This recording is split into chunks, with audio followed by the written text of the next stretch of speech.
We are recording. And we are live on Twitter, only 7 minutes late. I did say 8:30-ish on the Twitter blast out to everybody that was paying attention to the wonderfulness that is the Massachusetts GOP.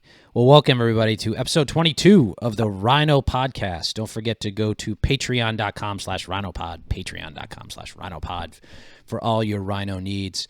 And we have some very special guests with us tonight. Kaitlin, I'd like to introduce the audience to Jeffrey Sossa-Paquette, who is running in the Massachusetts 2nd Congressional District. Jeffrey, welcome. Thank you. Welcome, everybody. Tell everybody the website where they can find more about you. Jeffrey, #4Congress.com. So Jeffrey for Congress.com. Jeffrey4Congress.com. Check it out. Go contribute. Go donate. Go sign up to volunteer. We need definitely federal representation in the legislature from Massachusetts in the Republican Party. Our next guest is Jacqueline Corvo, a friend, personal friend of myself, and newest member of the Massachusetts Republican State Committee. Welcome, Jacqueline. Thank you, Jeff. Welcome, everyone. So to kick this off, I know we have a lot to cover, and I want to give our guests as much time to speak on all the matters that we are going to cover. But we're going to jump around a little bit chronologically for the audience. If you're tuning into this, you probably know all the drama of the Massachusetts GOP and the firestorm of controversy that was started when State Committee woman Deb Martell, in an email, castigated Jeffrey, who's running for Congress, and said that she was sickened by the idea of him adopting children in his marriage. Jeffrey is gay. He's openly gay. We have said on this episode, or not this episode, but on this show, in previous episodes, that we are decidedly pro-life, and that if you want to protect people, especially unborn human beings, and they need to be adopted, well, if they're in stable homes and loving homes rather than being aborted or going into the system, that we are all in favor of that. So that's definitely the position of this podcast, and we are full-throated in support of it. So, Jeffrey, why don't we talk about a little bit about what you're going through personally and let the audience know about you, since you're running for Congress, and I think it would be good for them to get to know you. Okay. And so where do I begin? If we take the email from Debbie Martell, somebody shared an email to let me know what was happening behind the scenes. Debbie Martell was acting in her capacity of a state committee woman for the Mass GOP. And I was a guest speaker happening at a barbecue out in Western Mass. And she was trying to find anybody to go and speak so that I wasn't the guest speaker. So she was taking away my free speech. Her reasoning for doing it was because, quote unquote, I was a married homosexual man, and she was sickened that I adopted children. And then proceeded to tell everybody that she was working with RINO Massachusetts and Family Coalition to find, God willing, anybody to primary me. Again, because I'm a gay man and she's sickened that I adopted children and stuff. So I responded to everyone that was inside the email, trying to keep it private, and basically to call out Debbie to let her know I know what she's doing.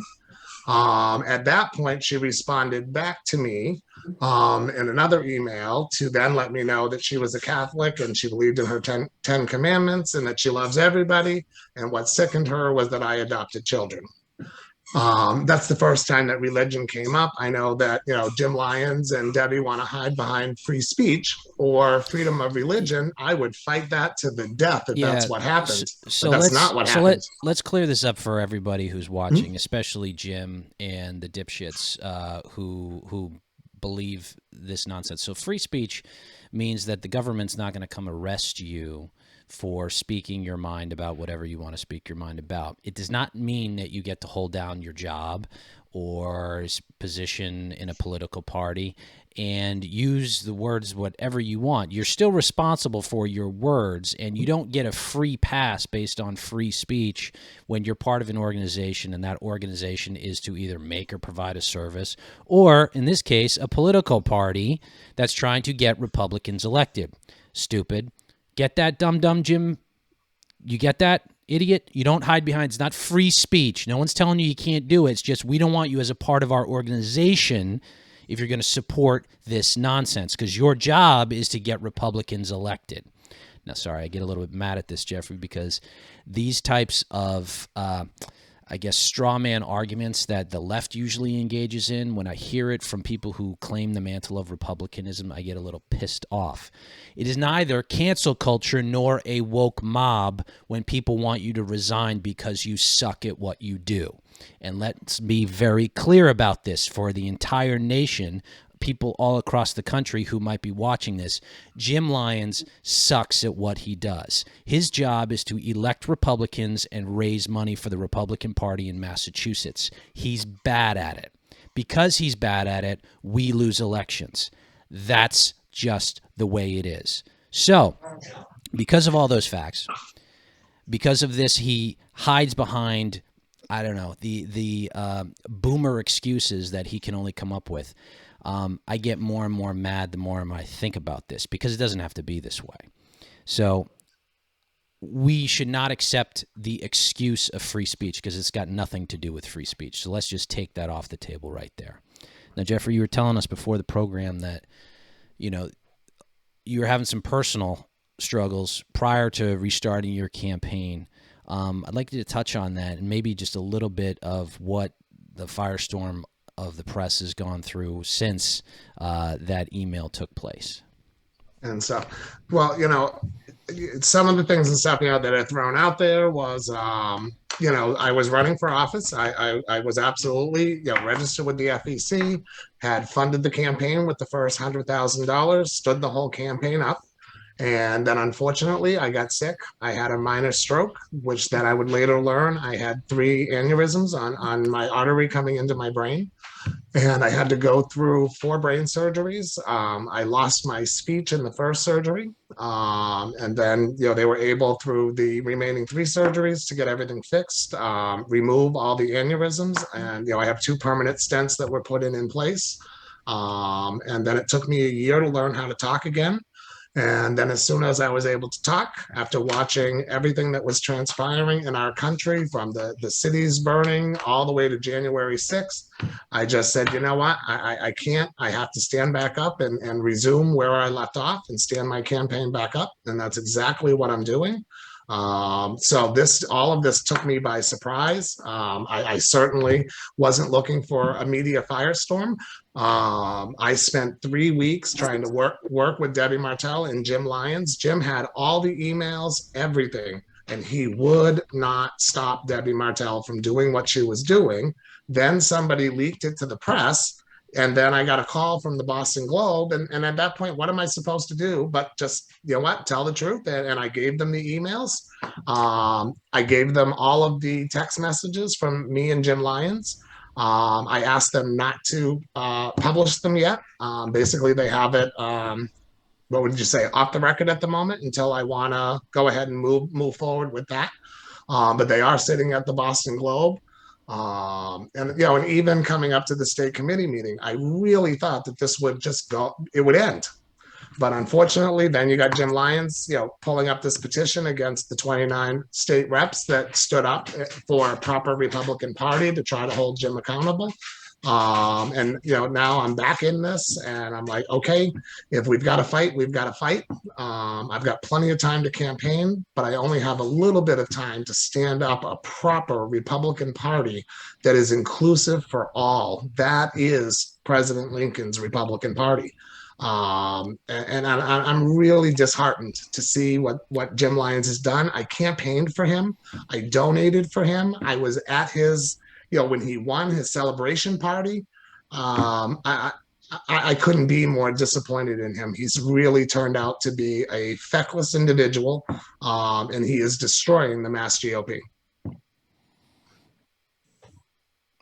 Kaitlin, I'll feel free. I've spoken enough on this, so I'll let you I'm spit a little some fire. speechless right now because that's actually worse than what I had read before. So thank you for telling us, Jeffrey, exactly what happened. I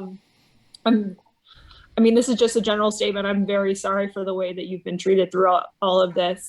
As a Catholic, it embarrasses me that Deb is hiding behind her religion and using that as a shield instead of being a human, essentially. But yes, I essentially share the same thought.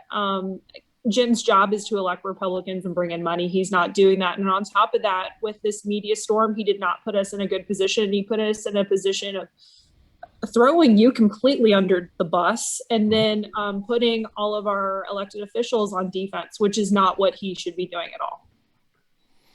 Yeah. And he did a hit piece on me today in the Boston Herald. So, if I could clean that up, I would love the audience to know I am pro-life. I believe adoption saves lives. I know the Boston Herald says that I'm not.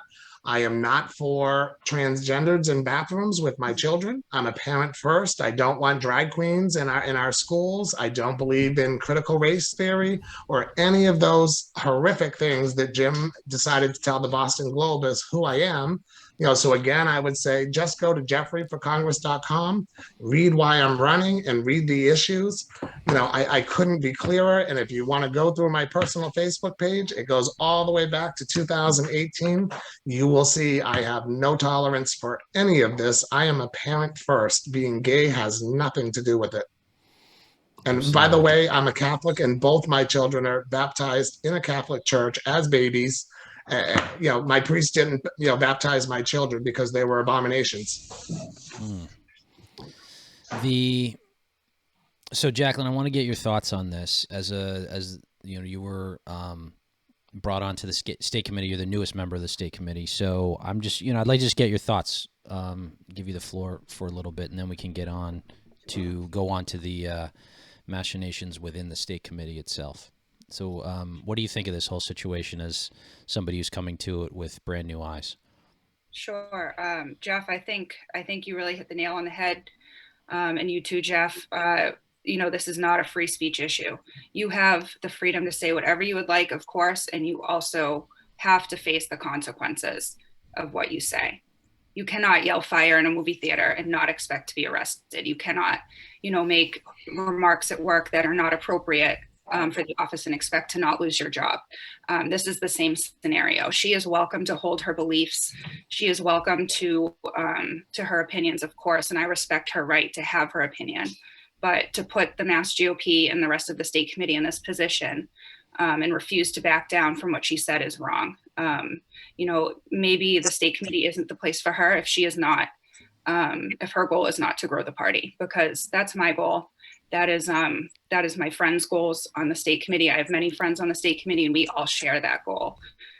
What she said to me on a personal level is disgusting. I find her comments objectionable and they don't represent many of us in the GOP.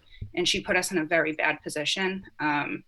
It's too bad she's hiding behind her religion. I have a lot of friends who are Catholic. My father's Catholic. I was raised in a Christian household. There is nothing Christ-like about shaming someone for adopting children. There is nothing Christ-like about just excluding people who want to help and who want to run for office and who want to further our party. I'm a licensed foster parent. So Jeff, bravo, honestly. I see what these kids go through. I get phone calls all the time, kids needing placement because they do not have a home. So shame on her. That's what I think. So, Jaclyn, I want to touch on a couple of things of what you just said. Well, first, I mean, this isn't a free speech issue. So, the state committee meeting was on this past Wednesday night. Without, with saying what you can say, I mean, not to give a complete recount of what took place. Kaitlin and I were talking about this an episode or two ago. I don't know. It was like this is like the fifth time we've covered this topic, Kaitlin. So, but I think, happening. Yeah, it keeps happening because Jim keeps screwing up. So we're going to keep covering it when it happens. I know a good amount of the state committee. I know that most of them are good people. I said the vast majority of people don't have this anti-gay mindset, but there is a reasonably sized, I'd say less than 25% of the state committee that like hardcore, they are socially conservative. And that doesn't even mean pro-life. It just means they don't like gay people. That's about that way. And they have this kind of voting block locked up, and they intimidate Jim because they have Jim's back, and Jim, you can only assume he largely agrees with them because he hasn't said otherwise. And I think he does agree with them that they are all, I would say, over 50 years old, right? Well, but I mean, but like they're older. The women, not to generalize too much, but the women are divorced. The men are divorced. The women are bitter. That do it. I'm sorry. This is the honesty you're going to get on the RINO podcast from me anyway. But they're spiteful people. And I see it you just see it on the puss on their face when they walk around. But I don't think, to your point, Jaclyn, to bring back to the point I wanted to make was that it's not the vast majority of even the state committee, right? The vast majority of the state committee wants to be inclusive, wants to win elections, wants to let everybody know what the Republican Party is all about. And these people represent a cartoon-like version of what Elizabeth Warren wants the Republican Party to be. And unfortunately, they play right into it. And they are a small fraction, but a very loud, obnoxious one. And, do I have that right in your opinion, or is it more or is it less? I don't know. You tell, I mean, you're the, new kid on the block, as they say. I think you're absolutely right. The vast majority of the state committee is not anti-gay. I think it's a small fraction. But to be honest, I think people have the right to their opinions. I think it's a matter of separating your personal beliefs from what's best for the party. Everyone has the right to their opinions. Everyone has their opinions. And when this happened, I posted on Facebook, everyone has the right to their opinion, but you have to know when to keep your mouth shut. You have to put the party first and separate your own personal beliefs, no matter what they are, from what's best for the party. It is not good for the party to exclude people. Someone who's very smart said to me the other night, politics is about addition, not subtraction. So in my mind, when people like Deb Martell get out there and publicly on the record say things like this is a dereliction of duty. You are not fulfilling your duty as a state committee member to grow the party. And it's not her opinion that I think that she should resign for. It is her dereliction of duty that she should resign for. And the other thing too, obviously, Deb was allowed to break the bylaws Wednesday night. You're not allowed to speak if you're not on the roster. Jim Lyons allowed her to speak and then would not allow anybody else to speak, to say anything.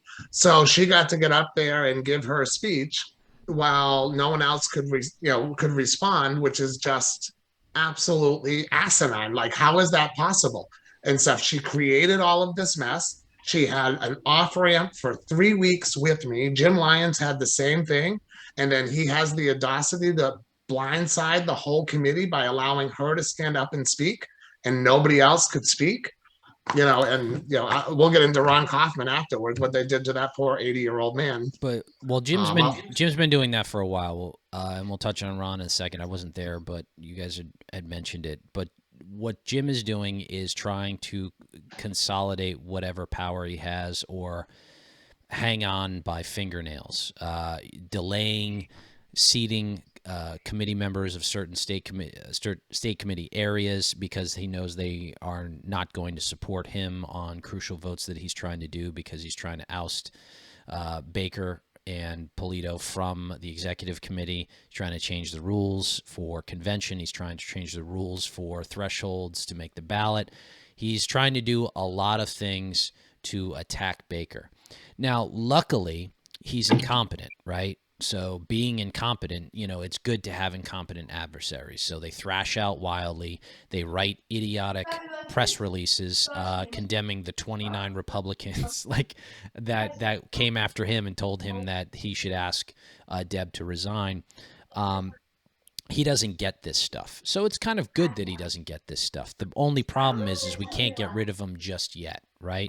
We need to, we should probably put together a list of the state committee members in the towns and state committee or state Senate districts of ones that we'd want to target. And you can become a reasonably productive member of the state committee. You can become like Jaclyn here and want to elect more Republicans and cut it out with this nonsense and try to just force this little cabal that they've created to cause problems. And Steve Aylward had one of the most idiotic quotes that like, well, maybe we don't need to run for maybe we don't need to win the governor's office in one of the press, one of the articles that covered this nonsense. Like, the governor's office is the only thing we have, guys.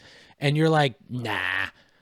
Yeah, we don't need it. I mean, it's just these people. Look, we can't work. You could see the emails Steve sent around to the committee and myself. What a shameful man he is. You cannot work with these people. These people don't want to work. They don't want to make the effort, the hard work. They want to sit around and bitch and moan, and that's what they do. And unfortunately, they're good at like a couple of things, like showing up for stuff. Like, they can show up to convention, they can show up to a caucus, they can show up to a state committee, but other than that, they have zero influence on state politics. But they can be this really annoying thorn in the side. So, kudos to you, Jaclyn, for stepping up and running for state committee, because we need more sane voices in the party. Why, since you were at Wednesday night's meeting, why don't you tell the audience? So Ron Kaufman is the national committee man for Massachusetts. Now, the Democrats have a similar setup. So the way our national parties work, Republican and Democrat, is representatives from each state are elected by the state committees and sent to the national committee to represent that committee. And I think there's 100+ members of the RNC. So when you see things in the press like RNC, it's the Republican National Committee. This is the committee you are a member of if you are a committee man or woman from a given state. So Ron Kaufman, big part of Mitt Romney's 2012 presidential run, has been around Massachusetts politics for quite some time, and has raised countless dollars to help elect Republicans both locally and nationally. So he's been a solid Republican for decades, and helped many candidates and presidents and everywhere in between. So, Jacqueline, why don't you give the audience a bit of what happened on Wednesday night? Sure. So it was my first state committee meeting as a member. I had previously gone to state committee meetings when Kirsten Hughes was the chair, and they had always been very civil, very well run. Robert's rules, parliamentary procedure. That was not the case in this most recent meeting. It was hostile at moments, and the way that the chairman carried himself is not in a way that I would expect the chairperson of the committee to carry themselves, him or herself. I was disappointed. I've known Jim for the better part of a decade. I had never seen that side of him before. Him and I have always been cordial, and I can see why with some people it's just not going to be possible going forward to have a civil conversation. It certainly was a struggle to get anything done. It was very disappointing. And yes, they did go after our state committee man, our national committee man, Ron Kaufman, who I know to be a stellar character. Weren't they calling him a racist, and then everything else, and then he tried to speak, and Jim Lyons wrestled this poor 80-year-old man and ripped the mic out of his hand so he couldn't speak either? I did see the second part where he was on the agenda to speak. Our national committee woman chose not to, which is totally fine. Ron made a point of saying that he was not forfeiting his right to speak, and yes, the microphone was taken away from him. By whom? Jim Lyons. Jim yanked the microphone out of his hands? Yes. I was going to say, my understanding of it is they really wrestled it from him. Yes. It was shameful. It was, the whole meeting was, Oh my God, Jeff. it was, and I want to say something because no one would know this but me. Ron Kaufman knew what Debbie Martell did as of the 16th of May. And he did everything to work with me not to let this go public. He himself was trying to bring this down and stuff and bring a peaceful end to this so that the public and nobody knew.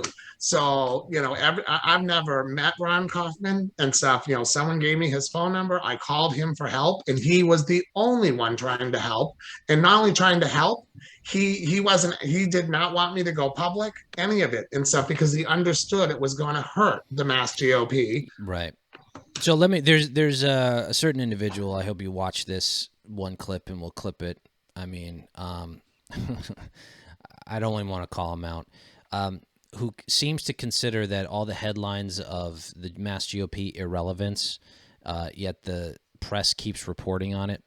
They are confusing relevance with humiliation. Okay, so this is the liberal press just dunking on Jim, dunking on the Mass GOP, making us look foolish because, at this point we are foolish, right? So we look foolish. Jim leading us is a terrible look. So it makes complete sense that their headlines would be full of Mass GOP drama. So if you're out there and you think that this is a good thing because we're getting coverage over this, you're out of your fucking mind. Like you just don't, like, you're too stupid to know you're stupid. It's the Dunning-Kruger effect. Like, you don't get it. Like this is not, and like I was saying before, we can't work with these people. Jacqueline, I've been around, probably as long as you, coming up on 12 years in state politics. I used to think like, guys, we just got to come together and unite, and let's just focus on beating the Democrats. Let's just do that, and we'll get through it. The truth is, they don't want to. They like the attention. They like being trolls. This is real life trolling. They don't care about winning. Like Steve Aylward said, he doesn't care about winning the governor's office. Maybe it's not. Maybe we don't have to have the governor's office. They just want to have the reins of an ever shrinking, stupider, weaker, broker party. So we can't work with them. So the idea, they want to have a fight. They want to fight it out. Let's fight it out. And it's going to take a couple years. We're going to have to chip away state committee seats, right? And when elections come up, the normals, okay, it's just the normal coalition now. The normals have to block everything they want to do and slowly but surely knock them out until the next chairman's race, or, Jim comes to his senses and stops embarrassing himself. And that's everybody in Massachusetts, no, but it won't. He'll cling to it, and we'll keep fighting, buddy. And I'll keep making you look worse.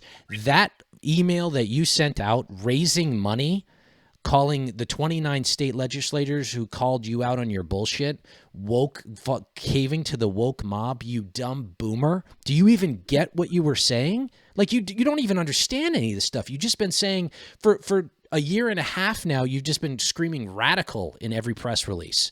And you don't go on TV, you don't go on radio, you don't even take advantage of any new media. You probably just listen to Howie Carr every afternoon. Like, it's pathetic. It's pathetic, man. You don't know what you're doing. Quit. But you know what? I have fun doing this, so I'm kind of hoping you stay along so I can keep talking about you, keep letting everybody know how bad you suck, because it actually is fun for me. Sorry, I'm getting a little revved up. No, I think it's justified, Jeff. I mean, to even say that they don't care about winning the governor's office is just asinine to me. The last abortion bill, which would have allowed 16-year-old women to go get abortions without their parents' permission, wouldn't have been vetoed if we didn't have the governor's office. So correct. I don't know what the hell they are talking about. Is that conservatism, or is that you just owning yourself instead of owning the libs? So it's just asinine. It really just is. I'll let you guys chimed in. I've expanded enough on that issue. No, Well, I will say this from mine and Julian's perspective, as elections come up and stuff, I'm sitting on, let's just say, I'll be more than happy for the right state committee people. I'll get behind their campaigns and I'll donate well over 50 grand to make sure we get the right people in there representing our party and stuff. I'm very engaged, not only in my own campaign, but after witnessing and learning what is really happening inside the MassGOP and the state committee people, not all, but a few, they need to go. And I certainly can donate and raise more money than the MassGOP can. I'm already doing that in my own campaign. I'm up and running for 8 weeks, and I'm sitting on more money than the MassGOP. Come on. Yeah, well, good for you. One, good for you. Money is the lifeblood of campaigns and one of the hardest things to get a hold of. And for the audience at home, if you're a normal and you want to get involved in state politics, it's actually a pretty low threshold to become a member of the state committee, right? You go get the paperwork from your town clerk, and it's a simple ballot signature sheet, right? And I think you need 150 signatures, Jacqueline. Is that what you need? I ran in a caucus. So okay, so that's a little different, right? For an open seat in a non-presidential election year. So in 2024, so we got a couple years before the general election can take place, but people will move or resign or quit or whatever they'll do. And so we'll have seats that open up for a caucus. And that process we're not going to get into, but you can fill out paperwork. You need 150 signatures from your local Republicans. You can get a list of Republicans in your town. Just go to door, introduce yourself, get those signatures, and then bang, you're on the ballot on the presidential primary election.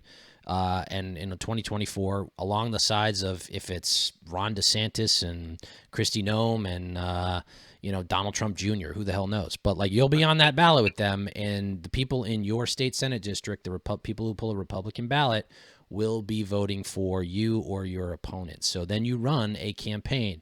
And what we're going to do is we're going to back the people that are going up against the state committee members that are just a problem.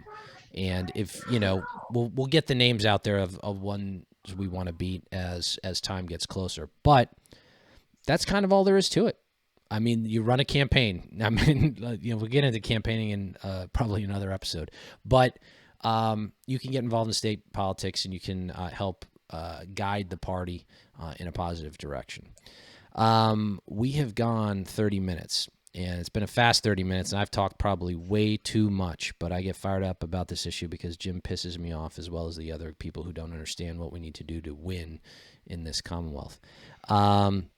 Jacqueline, I want to, before we hop off, I want to make sure that you get to say whatever it is you'd like to say about what's going on in the state committee and anything else you'd like to mention. Thank you, Jeff.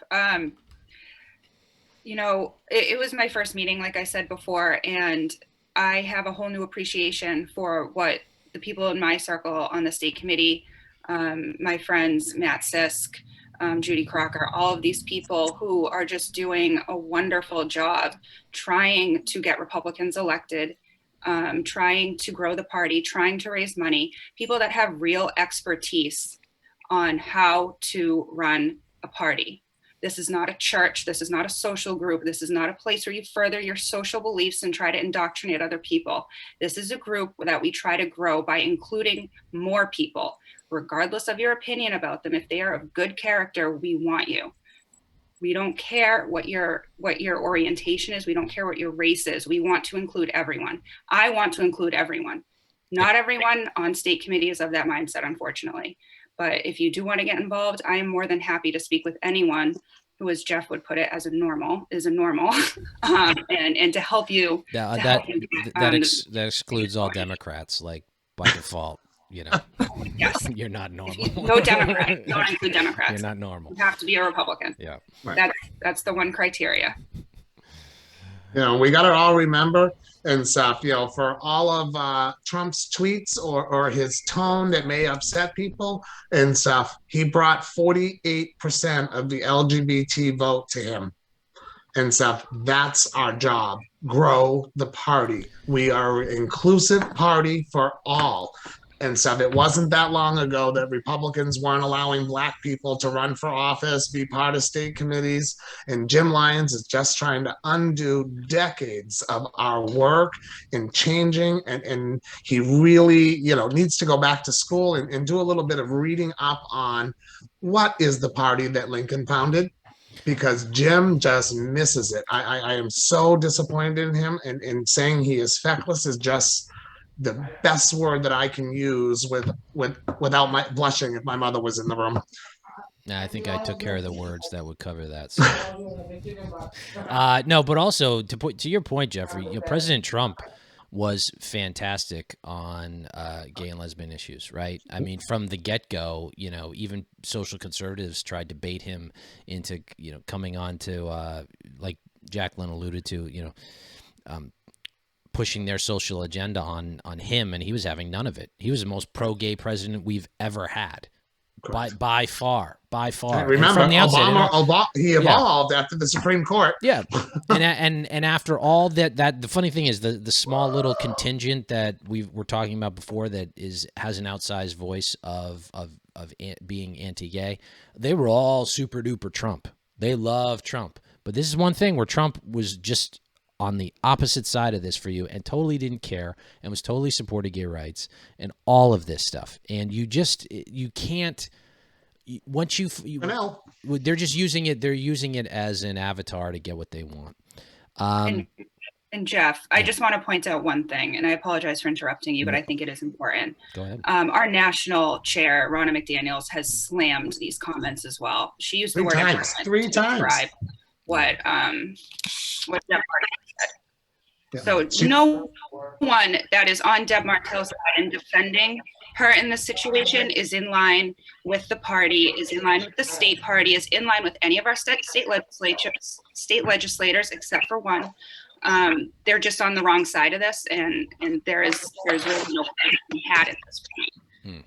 Yeah, that's a very good point. These people are so out of step with 90% of the Republican Party.